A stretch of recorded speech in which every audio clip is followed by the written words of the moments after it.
Okay, now you can hear me. Perfect.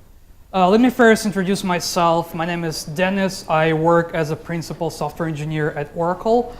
So today I'm going to talk about the serverless thing. Have you heard about that like a couple of times at least? Okay, so even if you're not, you're gonna we're gonna get through this and understand what the technology is, why it's no longer a buzzword, and why you still adopt this technology within your company would be like a huge enterprise or even smaller startup within like a couple of people. So this is quite obvious to anyone here. We no longer build in monolithic applications. We would like to do microservices. This is something as useful, something that helps us scale not only the processes, but scale our business. So microservices are good, but microservices by themselves doesn't solve the problem of the scaling. So you still have to have an operations team to maintain the whole infrastructure or leverage this type of work to cloud providers. So yeah, microservice doesn't solve scaling. Yeah, but microservice is still good, obviously. But here's the way you work right now. This is what all of us do. We plan, we build in applications. If we don't have a workload on that, we're paying for it all. No matter if you use your private infrastructure or you went to the cloud. So basically you're paying a cloud provider out of your pocket. And you obviously want to solve scaling, and you want to make it more straightforward, more simple, more understandable. So you don't have to go to more complex technologies like Terraform, like Kubernetes, like Swarm, or whatever technology is designed to solve these types of operation problems. And also we would like to build in the event-driven applications. This is what many of programming languages trying to provide you like nowadays in Python, Go, like every technology that actually is built on top the C, EPOL technology that helps you to combine your kernel to your processes and build the event-driven world with that. So the time necessary to scale basically equals the amount of money you spend. It can go even vice versa. If you don't scale at the appropriate amount of time, you're losing the profit. This also, suppose, is obvious to anyone here who's not being just a developer, but thinks about their business. This is probably my favorite quote from, I don't recall the guy who said that, because like, even when you go serverless, there's still someone who runs servers, but the execution model and the billing model is actually changed. So today I would like to guide you through a serverless architecture pattern. It's not very common to get what you got used to if you've done some code with Java. So it's not all about that. So first of all, when you plan your architecture, you always think about where you're going to run your application and what's the way to utilize in the most efficient way the resources you have from a cloud provider or your private infrastructure. So when you understand that, when you figure out how to write your application, what's going to be your scaling model, how your business is going to survive under the workload, on the impressive workloads, or would it be just running an idle, and you're going to still pay for that, but let's say less amount of money, but still something going to be charged from your credit card. And today, I'm going to talk an open source product we've built in Oracle. Yeah, I know for some of you, the Oracle and open source can't be in the same sentence. But yeah, we do that. I didn't believe that as well when I was outside of Oracle. I said like proprietary Java, like, okay, I'm not going to do this. I'm going to stick with open source technologies because I'm an open source guy. I've been in open source since my high school. I started with OpenStack and then I went to another technologies. So I've been contributing to OpenStack. I have never committed to a private Git, actually.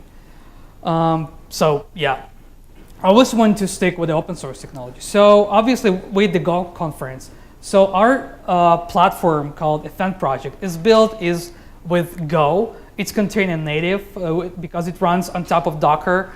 It's developer friendly because we are developers and we're building a product that's supposed to bring a good user experience for developers, because basically we care about them.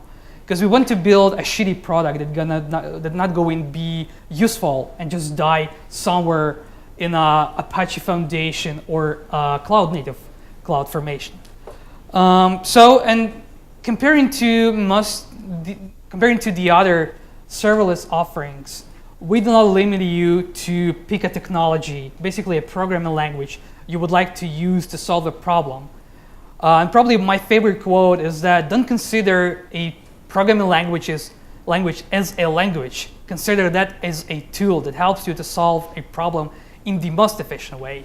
So that's what microservices have shown to anyone that say, like, if I have a specific task that like a concurrent server, I would probably not go with Python. I would not go with Java because it's huge and it requires lots of memory. I would like to stick like with Go. I want to stick with C++. Or if I want to do machine learning, I probably would stick with Python because it's simpler. But then I'd start thinking about performance, and then I started seeing that, okay, I'm probably going to use the C++ because it's faster. And I don't care about the wrapper. I just want to do my work in the most efficient way. So today I'm gonna show you a small demo. Unfortunately, I don't believe in live demos because the network can go down. So I made a screencast for that. But before that, I want to describe what that's all about. Probably if you've been working with any machine learning or computer vision algorithms, you probably heard about object tracking that Ron actually showed us yesterday with the Go CD. But today I'm gonna show you what's called a serverless tracking. So this is the technology stack I've used to build an application. So most of this code is written with Go. I use TensorFlow because it's simpler with Python. Even if you go like on a Stack Overflow and just Google a TensorFlow plus Python, you're gonna see a million requests for that. People are almost asking for the same use cases. And I'm gonna go back to this point a bit later. So obviously OpenCV, Scikit video, it's a Python library built on top of the FFmpeg that gives you a pretty nifty interface to work with videos. And I used a Minio server. Basically, it's an open source implementation of AWS S3 API server. So what I've did, I took a Minio server, I wrote a small bot application, and I've got our serverless platform that runs certain functions. So what my application does, when a person uploads a video to their bucket, the bot actually listens on the bucket and then emits a webhook to my serverless function. And my first function actually takes the video, splits it onto the frames, uploads them back to the temporary bucket, asks TensorFlow to process all those images where each image represents a piece of video. So basically, when you have a video file, you have frames per second. And each frame basically can be a JPEG file or PNG or whatever you want it to be. And also there is, as I told you, there is an object detection. This piece of code written with Python and TensorFlow. On my flow, the next part is segment assembling. So what's the segment assembling? When I do object detection, I put my images back to the S3, and I want to actually make another function to turn every sequence of the images back to a 1 second of video file. Basically, what I do is called a serverless map reuse. So I decoupled my video onto a bunch of images. I did some object tracking, and I want to just go back to original video. And what I do, I assemble a single second of a video, and then I want to get my video back. This is why I have a bucket daemon. So basically, it's a recursive serverless function. It actually calls itself every time when it doesn't meet the requirement. And the requirement, in my particular case, is that my temporary bucket has a number of 1 second videos that equal to the original number of seconds in the original video. And then I do this assembling back. So basically you get the same video with the same length, but it's going to be a bit different. And I'm going to explain how it's different and why there is a problem with that. So this is like the better, like very initial scaling thing. As I told you, the serverless, the way you write your application and the way you understand your hosting platform is the way it helps you to define the better scaling policy, and and you have to figure out like how you can scale in and scale out just in a milliseconds, but not wait like for the Kubernetes like for a couple of seconds to provision you a new infrastructure to run your containers for that. This is how it looks in charts. So imagine that you have a video that consists of 46 seconds. So for these 46 seconds, I'm going to launch 36 different types of functions. And the way it works, it actually helps you to scale out without actually asking you for any policy. It's going to scale by default. The all scaling model is being hidden from you. Only thing you have to do is just basically call a function using the HTTP webhook. That's it. So this is what I talked like a few seconds ago.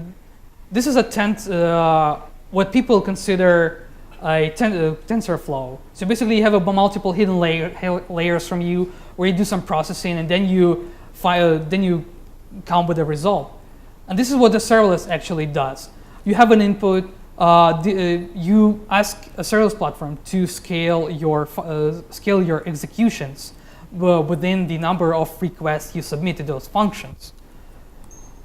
And the beauteous thing about the serverless itself is that you can run that on a small chip.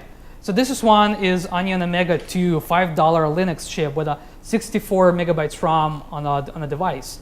So basically you can build an application that you can put in such small device with pretty strict constraints about that. So the beauty thing about that and the Go itself, that you basically can cross-compile your code for MIPSL 32 architecture, which was introduced like from Go 1.8 as far as I recall. So let's go for a video for a second. Okay, here it is. Just go away.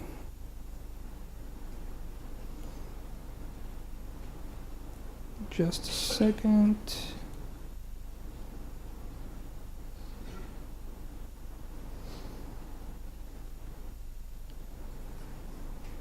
So yeah, this is the Minio dashboard. So it's like simple thing, just buckets, files, period. I'm gonna explain what's gonna happen on the screen right now.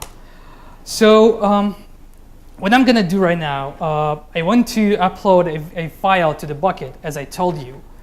So I'm picking up a video file of the snow forecast from the New York. Probably you've seen a video when people were snowboarding at the Times Square at winter. So let's wait until it's gonna upload to the bucket.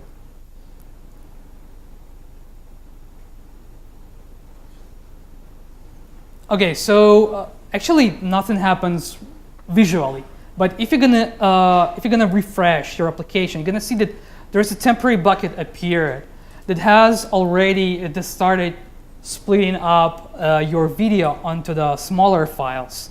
And it's going to continue unless it reaches the last frame of a video. So my video was, as I told you, like 46 seconds.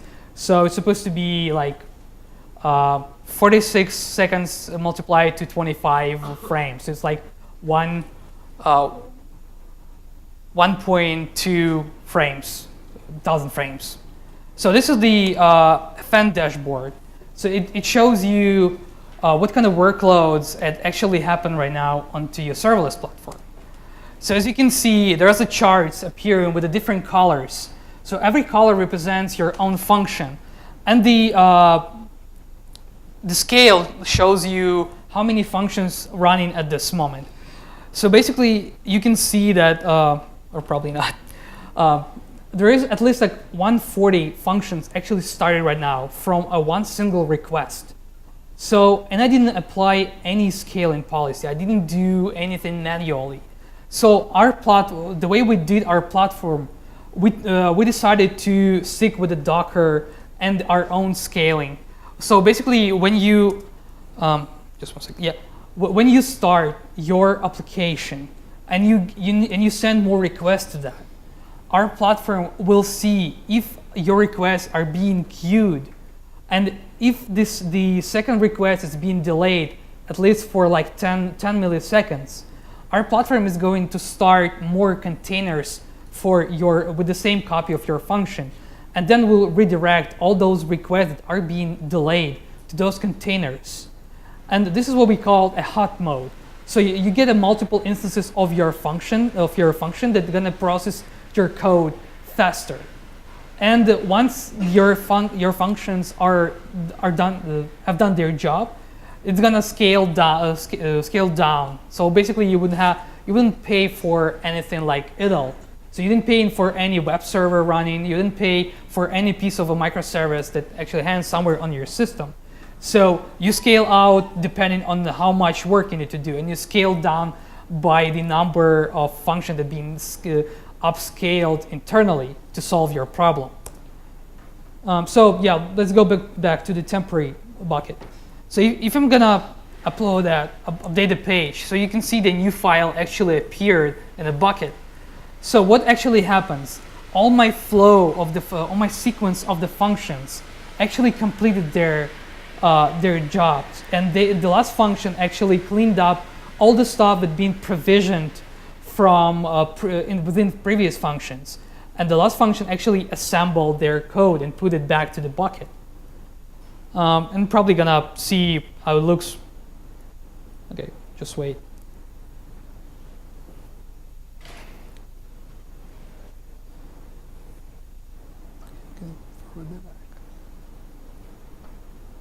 Okay, so I basically downloaded the file, and we're gonna show how it looks. And before that, there is a certain problem with that. So I'm gonna leave my email at the end. So if you know how to solve this problem, just text me, and we're gonna chat about that. And I have a pretty a good bonus for you if you're gonna solve this problem.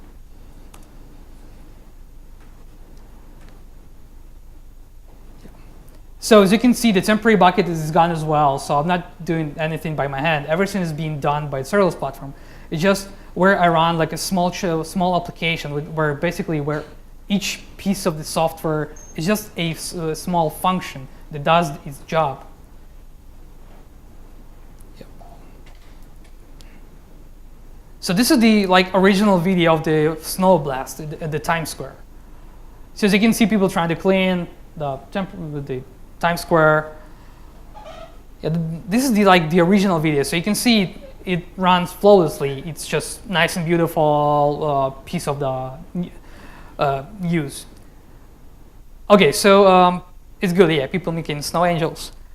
Yeah, let's go back. Okay.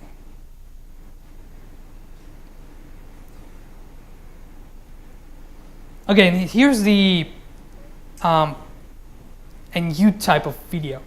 So as you can see, I did this stop. So as you can see, there's a bunch of frames appeared on an image. So this is what TensorFlow was used for. I used a Caffe deep neural network to find a particular object. So I was looking for one of the 99 different classifiers on that. And when I found something, I know it's not accurate, but it still works. It's still a nice piece of software. And you can see it's choppy. So this is the first problem. It's choppy because of the one thing. Using the OpenCV, no matter what kind of wrapper you use, you can't create the same video as you had before, actually. No matter if you're gonna use like H.264 or H.265 codec, if you're gonna use an FFmpeg or MP4V codecs, it's still gonna be choppy. Because all the thing that OpenCV can do with that is create a motion JPEG video. And if the OpenCV is not capable to find a codec, it's gonna fall back to a codec that they call the unknown codec. This is what happens here, because my original video doesn't have appropriate codec to use. Yeah, so it's choppy, and this is problem I'd like you to solve, because it's really solvable. And I do have a piece of we all have a piece of software that actually you can use right now and make it work out of the box. But I'm kind of encourage you to try our platform to get a feedback from you. Yeah, so let's get back to the presentation.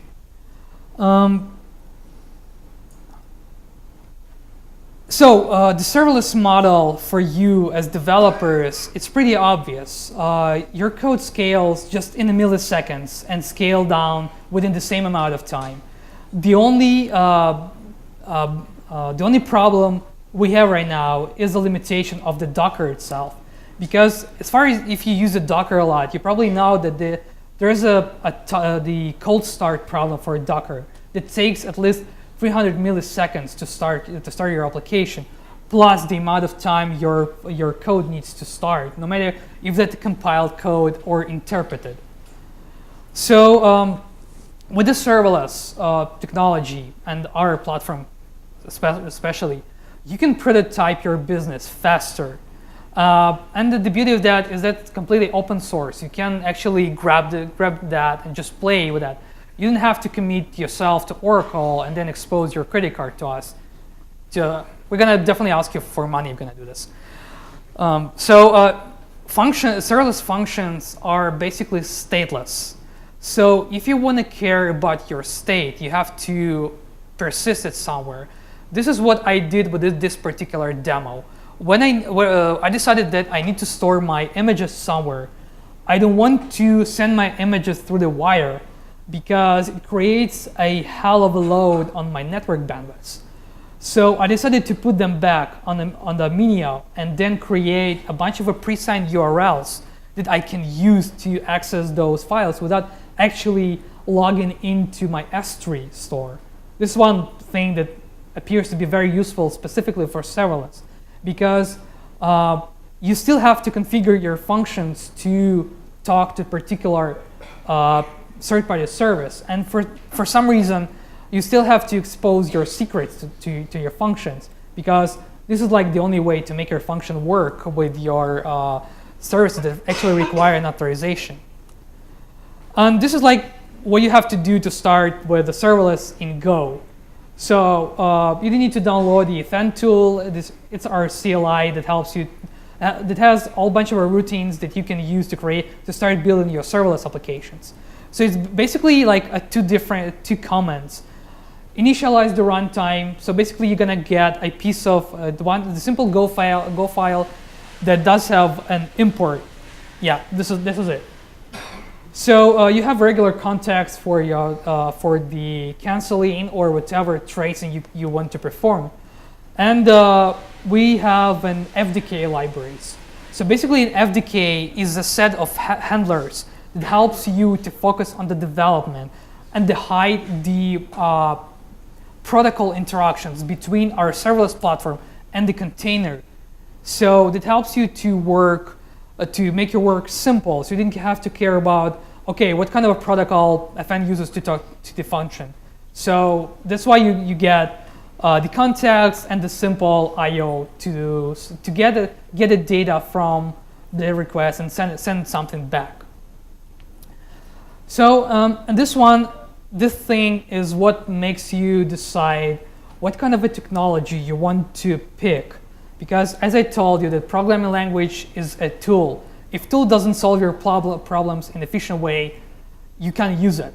Because basically, if you're solving problem not efficiently, you're losing money. Your business is gonna just burn out.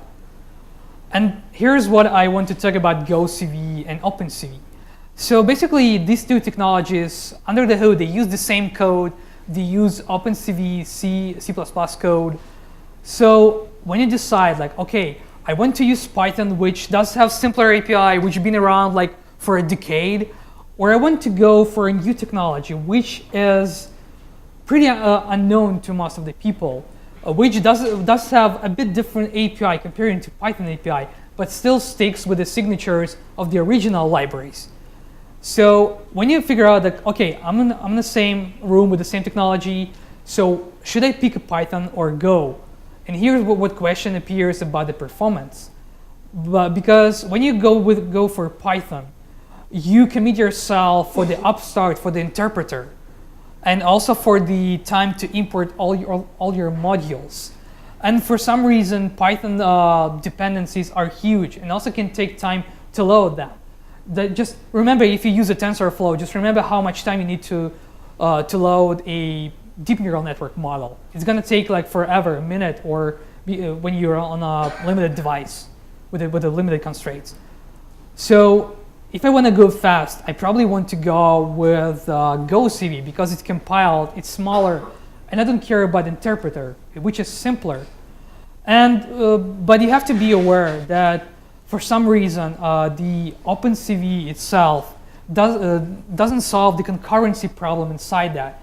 So basically, when you want to decouple a video onto the frames, you can't tell that, hey, here's a bunch of coroutines I want to start to actually decouple my video onto the frames. I actually have to do this sequentially because in order to make this happen, you basically have to lock your thread and you lose all the concurrency. So what's the reason doing that?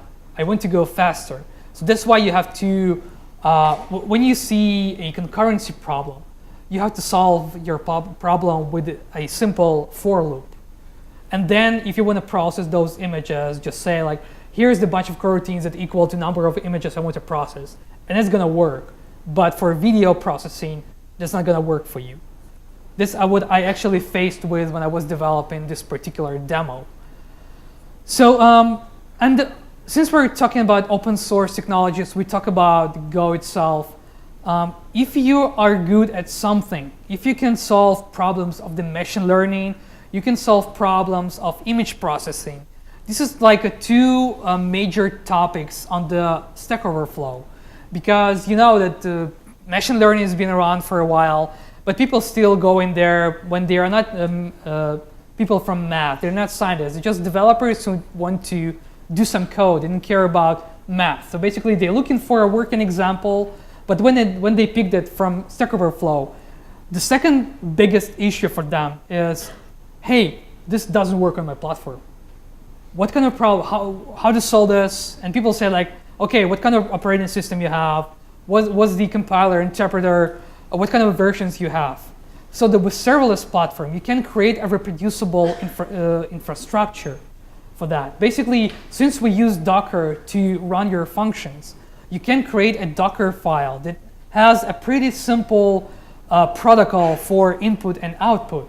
So basically, if I want to do some object detection on a image, I say like, hey, here's my image with my URL.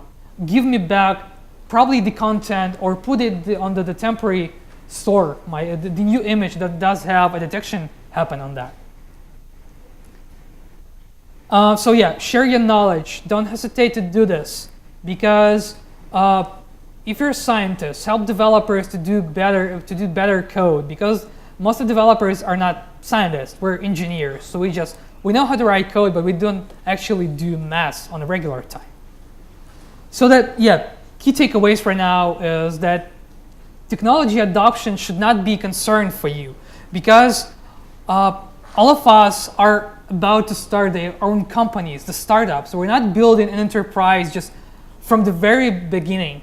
We want to build a smaller companies. And a serverless offerings actually helps you to solve problems with your operations. So basically you can focus on the development.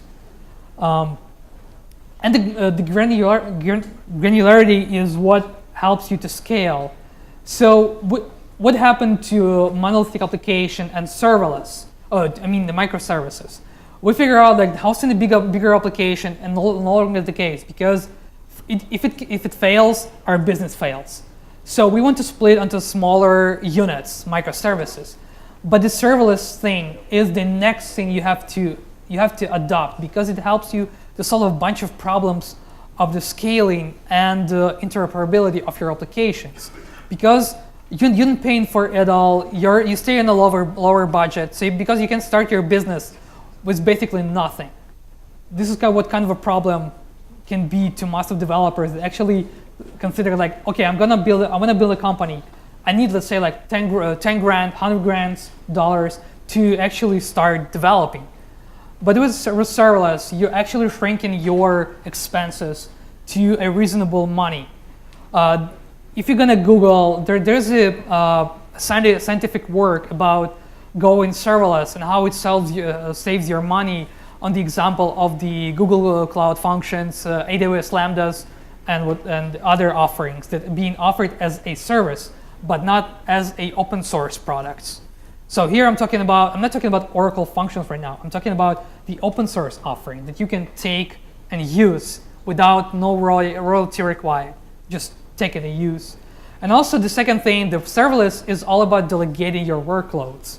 So you don't have to actually care how to scale everything in your application. Everything's being done by default for you. Here's the useful links you can find, and the GitHub link is the link for my demo where you can find all the code written. We have also online courses which are also free on Katacoda. Have you used that before? Okay. Yeah, so the Katacoda is pretty useful because it gives you interactive access to the infrastructure. As far as I remember, the Katacoda was derived from the classes for the Kubernetes, and people started adopting that to do classes. On the GitHub for our project, you can find a bunch of different projects out there. We have a different function development kits for Python, for Go, Node, Java, Rust, Ruby, and like if you want to introduce your own, just feel free to raise the issue and say like, hey, I want to solve this problem. We accept contribution basically. And also we have an orchestration tool which is called ephemeral. So building the functions and chaining them onto the sequence can be somehow challenging because for some reason one of your functions would require more time. So basically you can't call two functions in a sequence because the first function will time out. So the flow itself helps you to write an orchestration for the functions and run that as a function as well. So thank you for listening to me. I know there was not so many Go code you got used to, but if you're gonna go to the repo, you're gonna see like 1,000 lines of Go code being written for this demo. I spent like a couple of months for this. And I also want to encourage you to actually reach me out. And if you enjoy that, if you want to solve the problem, just reach me out. We're going to talk about that. If you want to chat just after the presentation, I'm open-minded person. Just reach me out. Thank you.